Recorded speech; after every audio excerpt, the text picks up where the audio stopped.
되겠습니다. 여기 지도 잘 보이나요? 안 보이죠? 그래서 지도를 하나씩 드렸습니다. 예, 이게 오늘 우리 전은규 전사님하고 제가 실험을 해봤는데 여기 스크린으로 올렸더니 이게 화면이 이게 나오지가 않아요. 글씨가 뜨지가 않고요. 이렇게 그게 무슨 빛의 신비로운 건지 모르겠는데 그래서 요즘에 자꾸 모르겠습니다. 그 홈페이지에 들어오시는 분들이 많아져가지고 이렇게 우리만 좀 공부하면 좋은데 이게 이제 외부에서 또 이렇게 영상으로 보시는 분들이 있어서 좀 고려를 해줘야 할 것 같아서. 왜냐하면 여러분 지도 보십시오 우리끼리 막 얘기하는데 동영상 보시는 분들은 이게 뭘 보는 거야 이것들이 막 이런 느낌 이제 이런 거죠. 그래서 그건 좀 미안한 마음도 들고 그래서 조금 고려를 하기로 했습니다. 요거는 아주 전사님이 아주 아이디어를 잘 내셔갖고 이게 깨끗하게 잘 나온 겁니다. 지난주에 우리가 남북 분열이 이제 솔로몬이 죽으면서 시작이 됐습니다. 시작이 됐는데 그 이유가 사실은 뭐 갑작스럽게 솔로몬이 세금을 많이 부과하거나 또 강제 노역, 건축 사업을 너무 많이 해가지고 또 재정의 어려움을 겪었다거나 또 이제 자기 유다 지파만 이제 빼주고 나머지 지파들을 차별하는 그런 것 때문에 이게 갑자기 이게 쌓여가지고 나라가 갈라졌다. 그래서 10지파가 뒤로 그냥 가고 유다와 베냐민만 남는 이런 이제 비참한 꼴이 됐다라고 생각하기 쉬운데 그렇지 않고 이 분열의 씨앗은 야곱에까지 거슬러 올라간다고 말씀드렸습니다. 그래서 지난주에 혹시 못 들으신 분은 강의를 동영상 보시면 이게 사실은 야곱이 자식을 낳으면서부터 시작된 거죠. 12아들을 낳았고 이 12아들이 출애굽 역사 때 12지파가 되잖아요. 500년 만에 12지파가 되고 이 12지파가 이제 가나안을 정복하고 모세와 아론과 여호수아 같은 걸출한 슈퍼스타들이 다 사라진 사사기 시대부터는 이 지파 공동체들이 나라를 이끌어 가는데 여기서 엄청난 갈등들이 서로 있었다라는 것을 보여줬습니다. 그리고 초대왕 사울 왕도 이 베냐민 지파 같은 작은 지파에서 나올 수밖에 없었던 이유가 큰 유다 지파와 에브라임 지파의 기득권 싸움 속에서 완충 지역으로 베냐민 지파에서 나왔다라는 거. 그러다가 결국은 가장 큰 유다 지파, 출애굽 때부터 두각을 드러낸 건 유다 지파입니다. 7만 명 이상이 되는 지파, 가장 족수가 많은 그 유다 지파가 주도권을 잡기 시작하다가 결국에 초대왕 사울왕 때는 베냐민 지파에서 나왔지만 이제 본격적으로 다윗이라고 하는 사람이 유다 지파 출신이거든요. 그래서 이 유다 지파에서 걸출한 인물이 나오면서 이 유다 지파의 그 다음에 솔로몬 해서 사울 왕은 자기 아들에게 못 넘겨줬죠. 그러니까 이제 다윗 왕이 40년 하고 솔로몬 왕이 40년을 하면서 유다 지파에서 80년을 이렇게 그 장악을 하면서 이때가 이스라엘의 역사에 가장 화려한 초강대국 시대입니다. 이게 그러니까 다윗이 기초를 닦아놓고 다윗은 열심히 싸워서 영토를 확장해 놓고 거기서 아주 걸출하고 지혜로운 솔로몬이 대를 이으면서 완전히 부국 최고의 국가를 만들었을 때가 이 80년 다윗과 솔로몬 때였거든요. 그런데 이제 이 어떻게 보면 초인류 국가였던 이스라엘, 이제 땅도 굉장히 넓었어요. 좀 이따 말씀드리겠습니다만은 웬만한 영토들은 다 솔로몬 제국을 만들 정도로 괜찮았는데 이게 이제 분열이 되면서 이제 이류 국가로 이제 전락하게 됩니다. 오늘 이거 먼저 들어가시기 전에 이제 이번 학기에 우리가 책 2권을 보는 거거든요. 이게 열왕기서를 보실 거고요. 열왕기서하고 역대기서를 봅니다. 역대기서 이 2권의 역사책을 가지고 이제 공부를 하시게 되는데, 먼저 이제 좀 이해하시고 가실 게 있는 것이, 이 어느 나라건 역사를 쓸 때는 역사 해석이 좀 다 다릅니다. 그래서 이 열왕기서와 역대기서가 이 왕들을 보는 눈이 조금 다른데, 어떻게 다르냐면은 이 열왕기서는 약간 예언자적인 관점이에요. 그래서 굉장히 날카롭습니다. 그래서 왕들이 아무리 훌륭한 왕이라 할지라도, 다윗 왕이라고 할지라도 밧세바하고 그 아주 치욕적인 사건을 다 드러냅니다. 예언자들은 숨기는 게 없어요. 다 드러냅니다. 그 다음에 이 열왕기서는 예언자적인 관점에다가 특별히 신명기적인 역사관이라고 그럽니다. 뭐냐면 신명기적인 역사관을 좀 잘 기억하시면 좋은 게, 신명기에서 말하는 게 그겁니다. 하나님께 복종하라, 그러면 복을 받으리라. 하나님께 불순종하면 너의 모든 삶에 저주가 있으리라. 그러니까 하나님 중심으로 유일하신 하나님을 잘 섬기면 너의 모든 일이 다 잘 될 것이다. 이게 신명기적인 역사관이거든요. 근데 바로 이 열왕기서는 그런 관점이에요. 아무리 정치를 잘하고 영토를 확장하고 문화를 융성하게 시켜도 우상 숭배한 인간들은 전부 다 속된 말로 쓰레기예요. 하나님 앞에서. 그러니까 아무리, 이제 보세요. 여기 뒤에 보시면 아합 왕 나오고 여로보암 2세 나오면 어마어마한 영토 확장을 했습니다. 그리고 엄청나게 외세 침입을 막아내는 굉장한 걸 했는데 우상 숭배했어요. 그럼 이 열왕기서에서는 이게 나쁜 놈이에요. 아주 나쁜 놈. 그러니까 이 관점을 정치적인 경제적인 관점에서 안 봅니다. 전적으로 이 신앙적인 관점에서 이게 평가를 하고요. 그 다음에 이 열왕기서는 특징이 인과응보예요. 그러니까 하나님 앞에 범죄하고 우상을 섬기면 필히 벌을 받습니다. 열왕기서는. 그래서 아주 이 열왕기서는 예언자들이 왕을 보는 눈으로 아주 날카롭게 봅니다. 그래서 열왕기서를 보시면 왕들의 그 나쁜 부분들이 다 드러납니다. 근데 반면에 한 140년 뒤에 쓰여졌던 역대기서는 아주 보수적인 사관이에요. 이 역대기서는 일종의 제사장 중심의 관점입니다. 제사장. 이게 예언자라 그러면 이 역대기서는 제사장, 그 다음에 레위 지파 중심의 서술이에요. 레위 지파가 제사장이잖아요. 그 다음에 역대기서는 제사장이고 레위 지파니까 성전이 중요하겠죠. 성전 예배가 그렇게 중요하게 생각합니다. 그러니까 왜냐하면 이 제사장이라고 하는 이 직분은 솔로몬이 성전을 지을 때부터 부각된 직업이에요. 제사장이.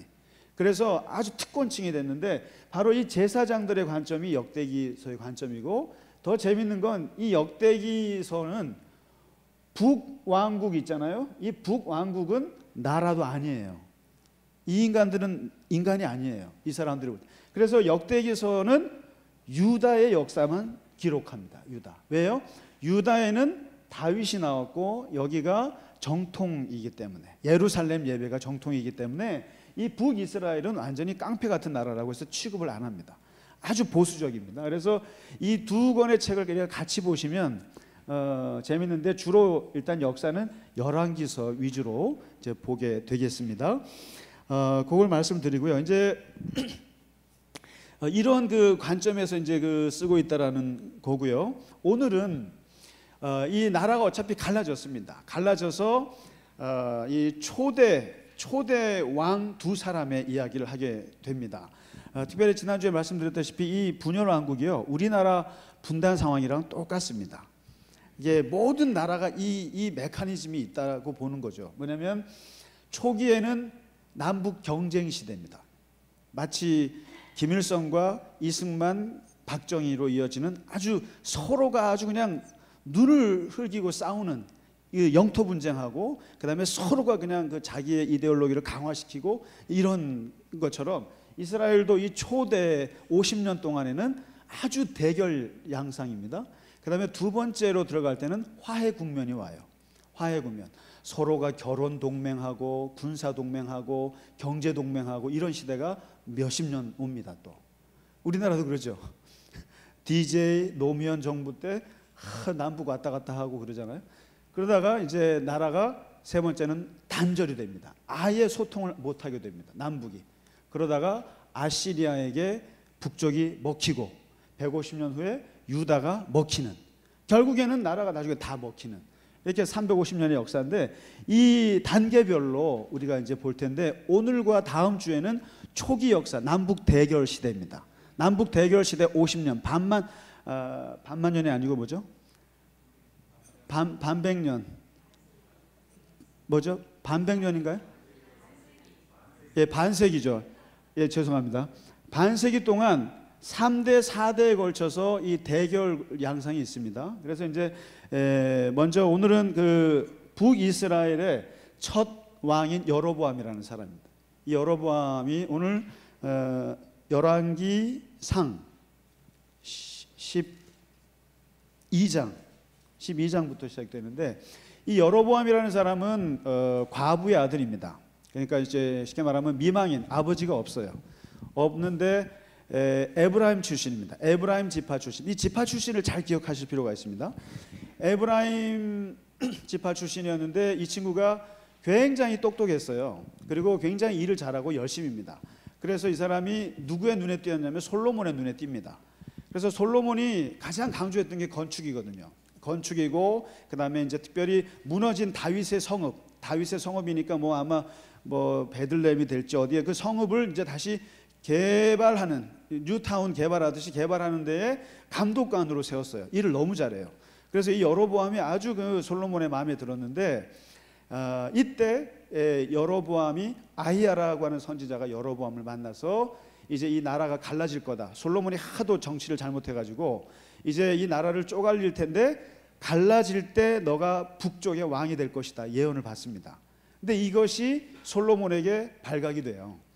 그래서 솔로몬이 그렇게 좋아했던 신하였는데 이놈 여기에서 저기 이 반역의 피가 흐른다고 이제 보고 그 솔로몬의 쉽게 말하면 뭡니까 뭐 이제 그 이제 스파이들이 이제 죽이려고 하죠. 암살을 시도하는데 여로보암이 피합니다. 그래서 이집트로 도망가죠. 그래서 이제 솔로몬이 죽을 때까지 기다렸다가 솔로몬이 죽었다는 얘기를 듣고 이제 돌아옵니다. 돌아오는데 이 유다의 솔로몬을 이어서 누가 왕이 되냐면 르호보암, 백성이 번성하다 이런 뜻입니다. 백성들이 번성하다라는 이름의 뜻인데 르호보암이 왕이 됐거든요. 그런데 르호보암이 예루살렘에서만 왕이 되면 안 돼요. 그때도 이미 북쪽 지파, 이 유다 지파와 베냐민 지파를 뺀 나머지 지파들하고 이 갈등이 심했는데 이 세겜이라는 곳 있죠. 여기가 북쪽의 아주 핵심 지역입니다. 여기가 아브라함이 가나안에 처음 들어왔을 때 예배드렸던 곳이 세겜입니다. 그 다음에 야곱이 20년 동안 외삼촌 고생하다가 돌아와서 정착한 게 세겜이에요. 그 다음에 요셉의 뼈가 묻힌 곳이 세겜입니다. 그리고 여호수아가 백성들이랑 죽기 전에 하나님과의 언약을 재갱신한 곳이 세겜이에요. 이곳은 그야말로 아주 역사적인 고지인데 여기에 북지파의 사람들의 정치적인 핵심 지역이 세겜인데 여기 와서 인준식을 받아야 됩니다. 왕이 되려면 인준을 받아야 되는데 여기서 이 지파 사람들이 이제 와서 장로들이 와서 그러는 거예요. 너 왕이 되려고 그런 모양인데 네 아버지가 했던 것대로 하면 안 돼. 그러면은 너 우리 못 모셔. 아버지가 뭡니까? 강제 노역, 차별 정책, 그 다음에 엄청난 과세 정책. 이 말년에 가서 이게 솔로몬이 땅을 영토를 확장 못하니까 그냥 이상한 걸로 무리를 둔 거예요. 그것도 쓸데없이 유다 지파만 편애한 겁니다. 그러니까 네 아버지처럼 또 그러면 너 우리 왕으로 못 모셔. 그랬더니 3일만 기다려 달라. 3일만. 그리고는 원로원하고 소장파 양쪽에서 의견을 물어봤는데 원로원에서는 들어주라 그러고요. 모든 게 그렇습니다. 어르신들은 다 포용 정책이에요. 어르신들은. 근데 이 젊은이들은 힘이 있다고 생각해서 무슨 소리냐. 내 손가락이 아버지 허리보다 크다 이렇게 하면서 더 세게 나가. 강경책으로 나가. 근데 르호보암이 소장파 얘기를 듣고 세게 나갔거든요. 세게 나가는 바람에 여기서 이 북쪽에서 그 유다 지파에게 쓰는 시위 구호가 있어요. 그러니까 옛날부터 내려왔던 다윗 때부터 했던 그 뭐죠?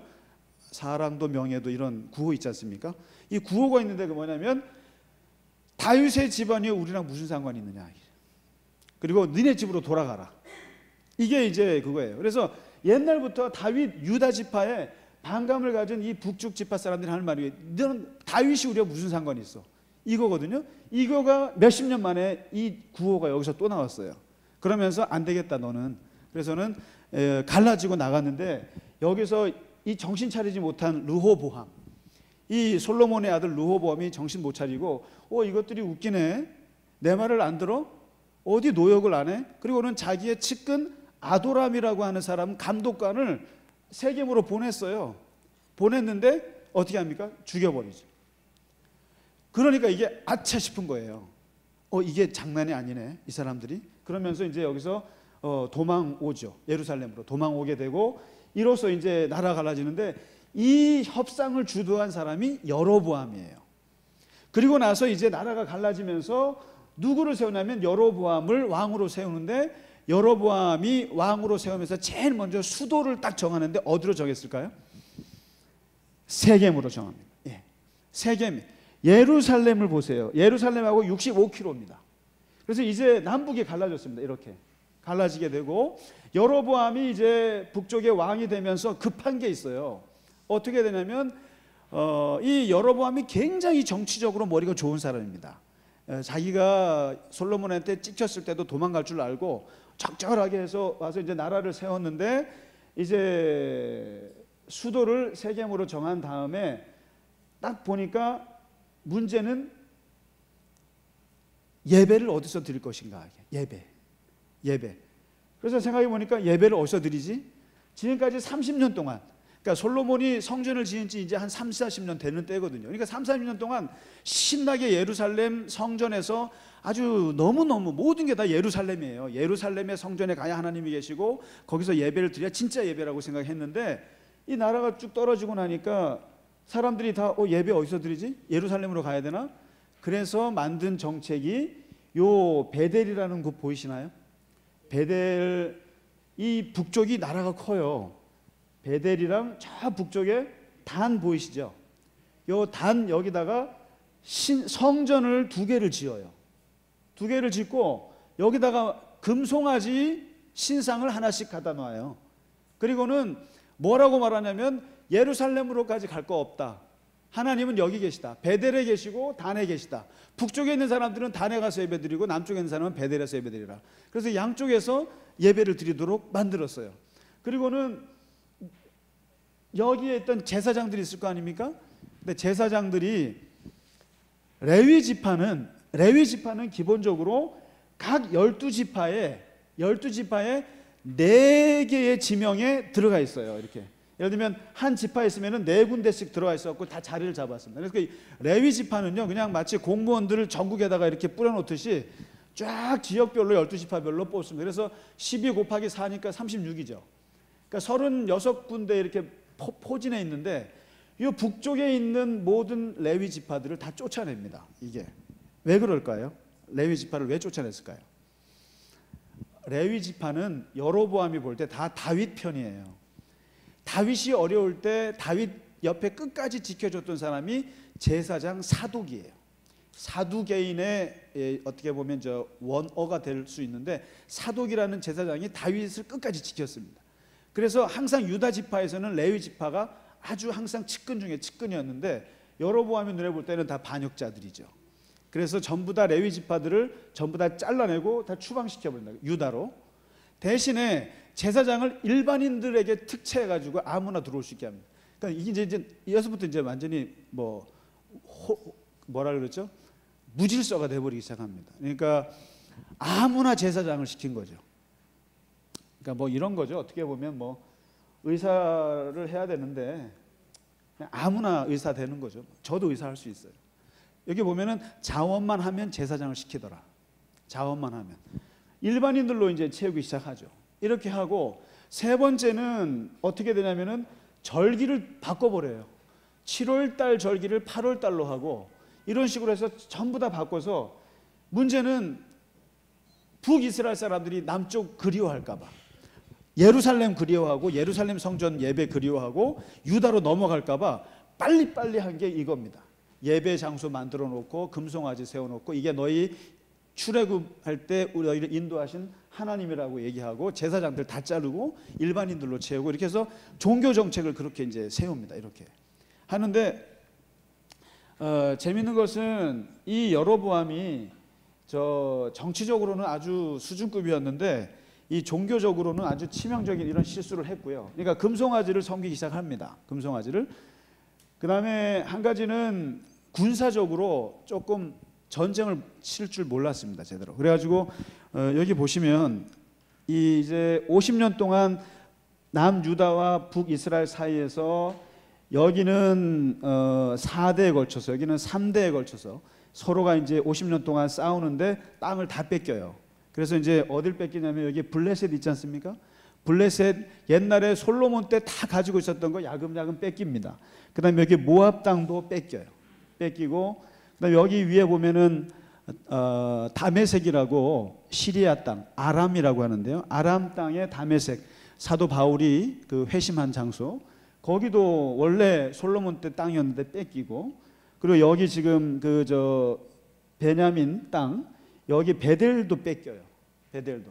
그래서 이 여로보암은 뭐 하나 제대로 이렇게 땅을 이렇게 확장한 게 없이 그냥 다 빼앗기게 됩니다. 빼앗기게 되고 그러니까 군사적으로 능력이 좀 없었고 그리고 종교적으로 아주 치명적인 실수를 했는데 이 베델에다가 금송아지 숭배를 하기 시작하니까 여기서 이제 오늘 한번 13장에 한번 보시면 이상한 에피소드가 하나 나와요. 아주 이상한 에피소드가 나오는데 그게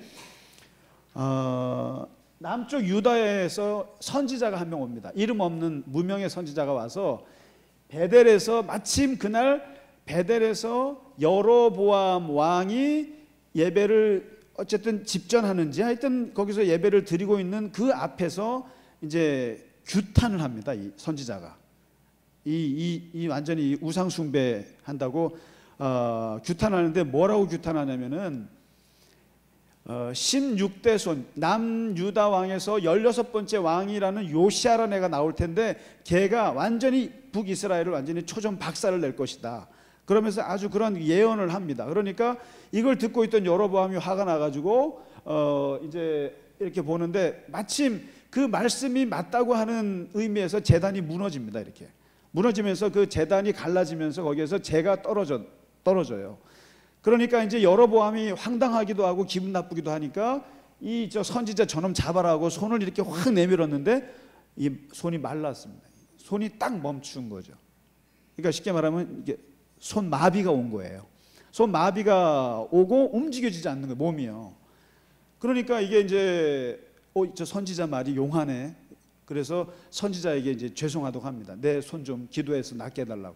그러니까 선지자가 기도해서 여로보암의 손을 풀어주니까 여로보암이 그 선지자랑 같이 밥이나 먹으러 갑시다 하고 이제 회유하려고 하는데 선지자가 그러죠. 하나님께서 말씀하시기를 나는 물도 먹지도 말고 밥도 먹지도 말고 돌아왔던 길로 다시 돌아가지도 말고 그렇게 내가 받았다. 난 너랑 밥 먹을 수도 없고 물 한 잔도 먹을 수 없다고 돌아가는데 여기서 이상한 일이 벌어집니다.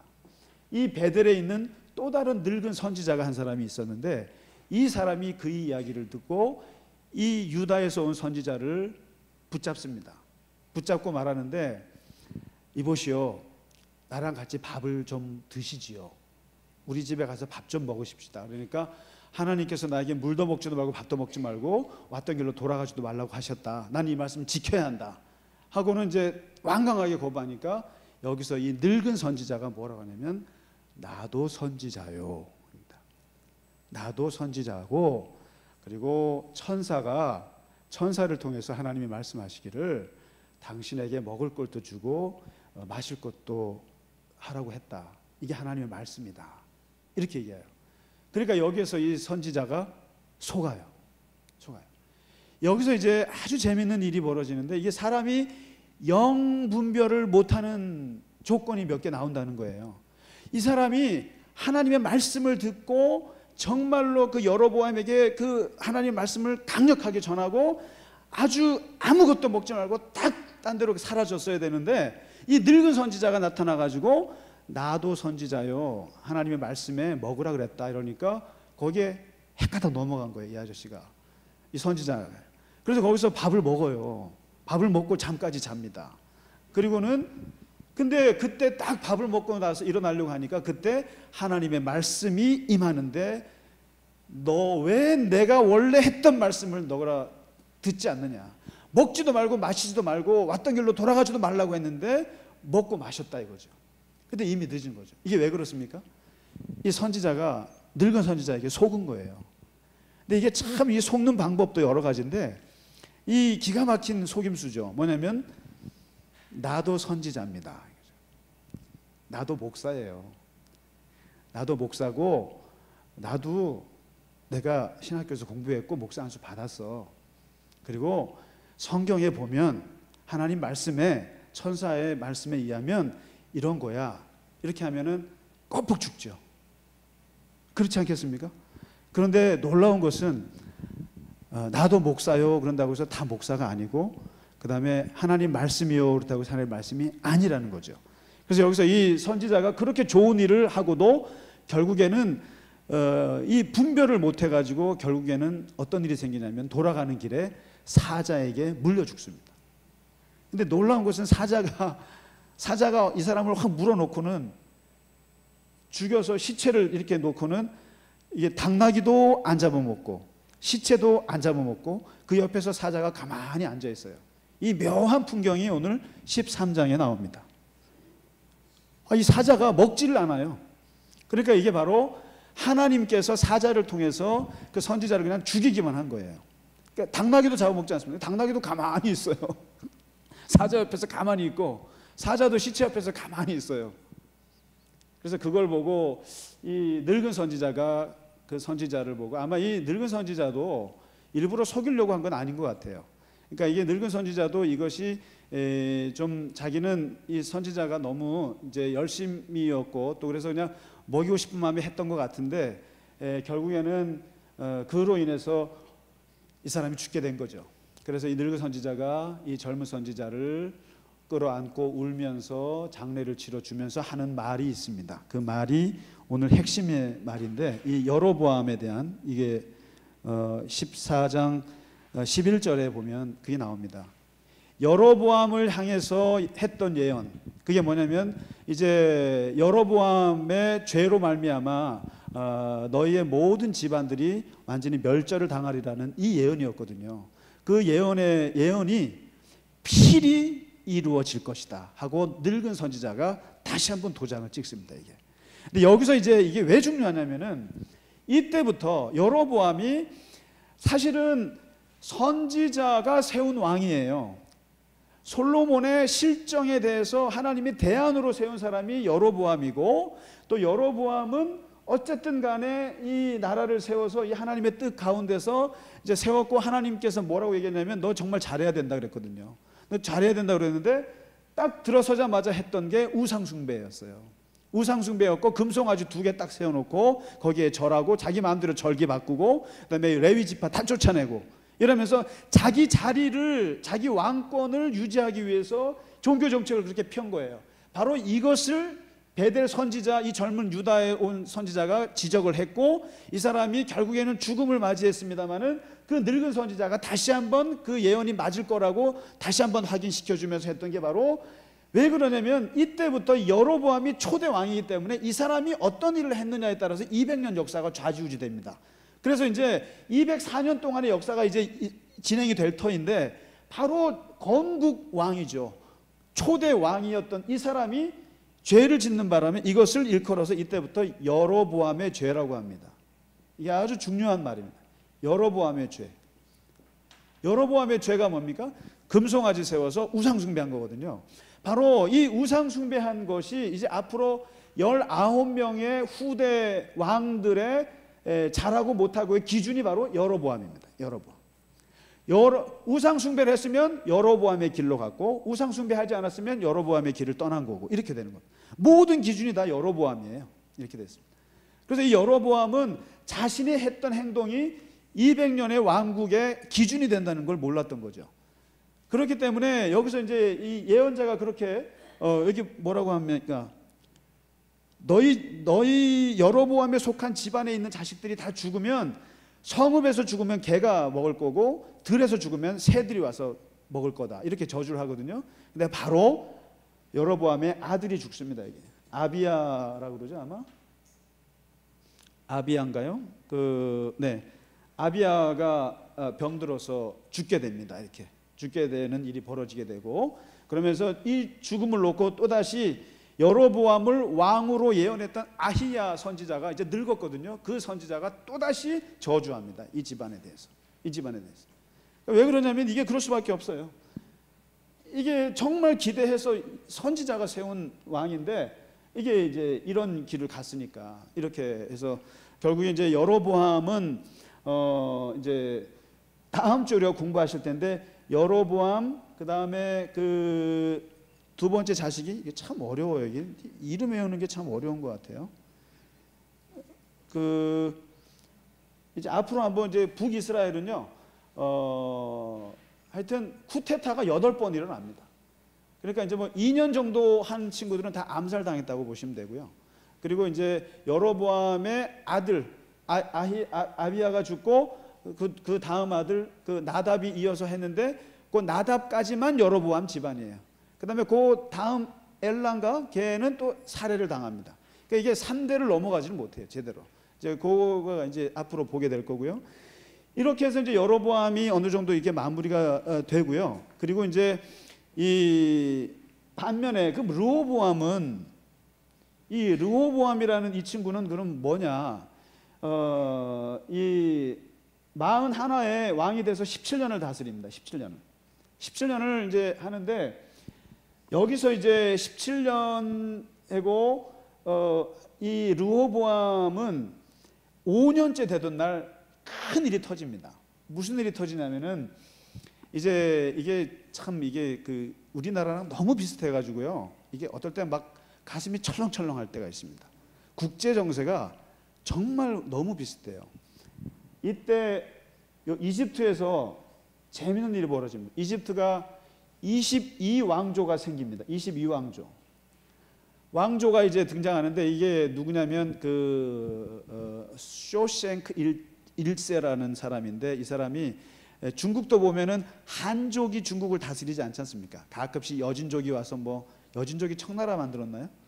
그다음에 뭐 또 저 거란족이 해서 무슨 금나라, 이런 그 주변에 그 족속들이 이제 나라를 정복해서 나라가 되는 경우가 많은데, 제국이. 근데 이집트에도 옆에 리비아 있는데, 리비아 출신의 사람이에요, 쇼생크라는 사람이. 근데 이 사람이 이 정권을 잡아서 22왕조를 만드는데, 이 사람이 성경에 뭐라고 나오냐면 시삭이라는 이름으로 나옵니다. 이 시삭이라는 사람. 근데 이 시삭이라는 사람이 누구냐면은 여로보암이 도망갔을 때 받아준 사람이에요. 솔로몬을 피해서 도망갔을 때 그 망명한 여로보암을 이렇게 보호해 준 사람입니다. 그런데 솔로몬 왕 때만 해도 이집트는 아무것도 아니었어요. 주변이 다 조공을 바칩니다. 이게 이스라엘에게. 그러니까 80년이 최강대국이었잖아요, 그때가. 그래서 다윗과 솔로몬 때. 그때만 해도 이집트가 정말 깨갱 있었는데, 솔로몬이 죽고 나라가 갈라졌다는 얘기를 듣고 이 이집트 시삭이 무슨 생각을 하냐면은, 이거 먹어야겠다라고 생각합니다. 이게요, 먹어야겠다. 그러면서 이제 르호보암이 5년쯤 됐을 때 쳐들어오거든요. 근데 쳐들어와 가지고 예루살렘을 칩니다. 이렇게 와서 예루살렘을 쳐요. 근데 예루살렘을 치는데 르호보암이 알아서 빨리 예루살렘 성전에 들어가서 귀한 보물들 다 꺼내고 우리 아버지가 만든 금방패까지 다 꺼내줍니다. 그래서 파괴되진 않아요. 그래서 이 시삭이 돌아갈 줄 알았어요. 돌아갈 줄 알았는데 여기에서 북쪽으로 향하면서 여로보암을 칩니다. 여기 이렇게 해서 베델을 치고 실로를 치고 세겜을 치고, 그 다음에 이쪽으로 와서 분우엘을 치고 다시 해서 무깃도로 해가지고 내려가거든요. 완전히 여기 북이스라엘의 핵심 지역을 다 강타하고 갑니다. 근데 여기서 재밌는 게 있죠. 이 시삭이 누굽니까? 여로보암을 받아준 사람이에요. 그러니까 여로보암이 신세진 사람이 이 시삭입니다. 이 사람.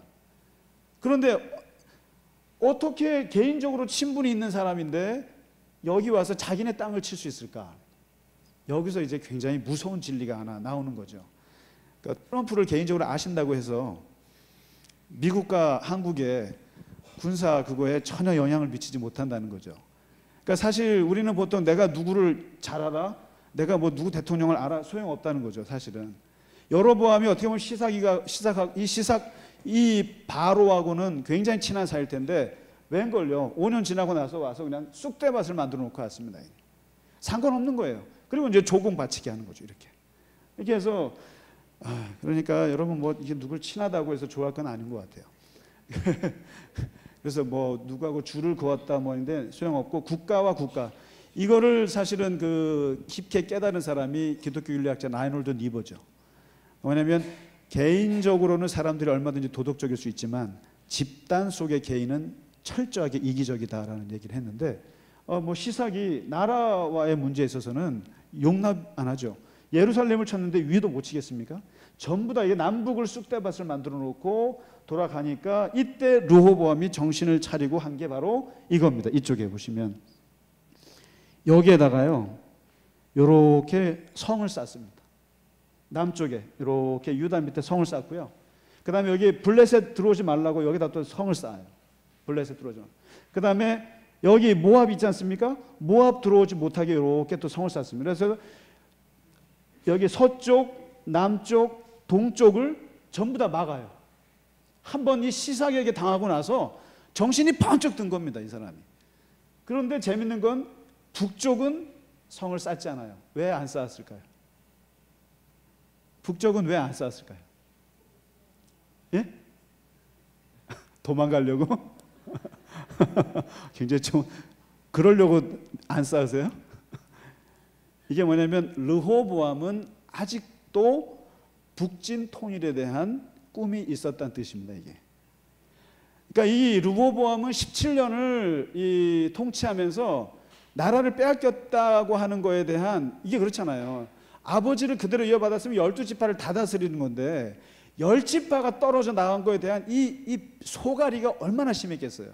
그러니까 여기다가 성은 다 이게 블레셋, 이집트, 모압은 다 막아도 이 북쪽은 내가 어쨌든 통일해야 된다는 생각이 강했던 거죠. 그러니까 이걸 쌓지 않습니다. 그래서 이제 다음 주부터 보시면 이 아들들 세대들이 이 땅을 놓고 얼마나 싸우는지. 그러니까 38선이 올라갔다 내려갔다 그럽니다. 이게 올라갔다 내려갔다. 그러니까 이게 이제 이 남북이 갈라져서 초반에 서로 영토를 놓고 뺏고 뺏기는 일을 50년 동안 합니다.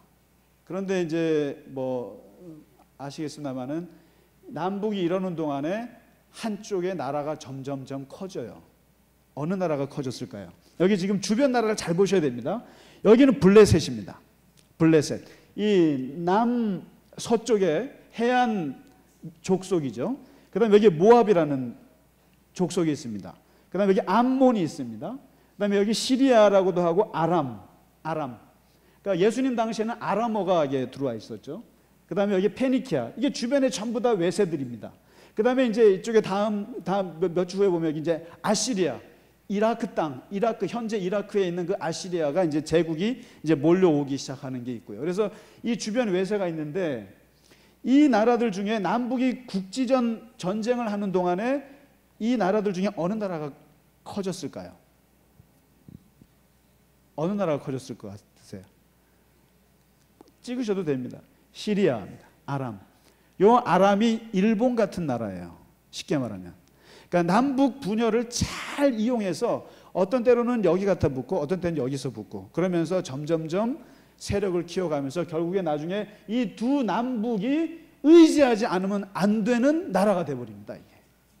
그래서 얘네가 여기를 치고 얘네가 여기를 칠 때 얘네가 여기랑 동맹을 맺고 막 이러면서 결국은 얘가 갑질이 되는 거죠. 갑이 되는 거죠. 그러면서 남북이 분열되면서 이 시리아만, 이 아람만 키워져 버리는. 그래서 결국에 이제 결국에 얘가 갑자기 커지니까 그때서야 남북이 화해를 합니다. 이게 아주 너무 재밌죠. 그러니까 이제 마치 그 남북이 갈라졌을 때 일본이 뭐 그런 것처럼 하여튼 이런 그 정세 속에서 이제 초기 경쟁 대결 시절을 지금 여로보암과 르호보암이 맞아서 지금 시작을 하고 있고 다음 주부터는 그 아들들 세대의 경쟁, 그걸 같이 좀 보도록 하겠고요. 중요한 것은 여기서 이제 열왕기서가 초점을 두고 있는 건 뭐냐면, 특히 여로보암은 기대를 했는데 얘는 실망. 르호보암은 기대도 안 했지만 그래도 유다 쪽이기 때문에, 그래도 다윗과 솔로몬의 신앙을 좀 이어봤기 때문에 덜 욕을 먹어요, 유다가요. 그런데 르호보암은 시삭이 쳐들어왔을 때 한 대 얻어맞고 약간 정신 차리는 게 있습니다. 그러면서 하나님을 의지를 하면 칭찬을 받고, 하나님을 의지 않고 동맹을 맺거나 뭐 딴 머리를 쓰면 욕먹고, 그것 때문에 벌을 받고 막 그렇습니다. 그래서 어쨌든 여로보암은 아웃이고요. 르호보암은 아직 50점 정도에서 일단 머물고 있다라는. 그래서 역대기서의 평가를 보면 르호보암은 혼났다가도 하나님이 봐주기도 하고 이런 게 왔다 갔다 합니다. 그런데 재밌는 것은 르호보암이 부인이 78명이라는 아름다운 기록이 있습니다. 그리고 자식이 그러니까 솔로몬 아버지 때는 이르지 못하지만, 그리고 딸이 60명, 아들이 뭐 한 20명 가까이 되는. 그래서 그 중에 이제 왕을 누구를 뽑느냐, 그 다음 주에 공부하도록 하겠습니다. 고생 많으셨습니다. 네, 맞습니다. 우리 같이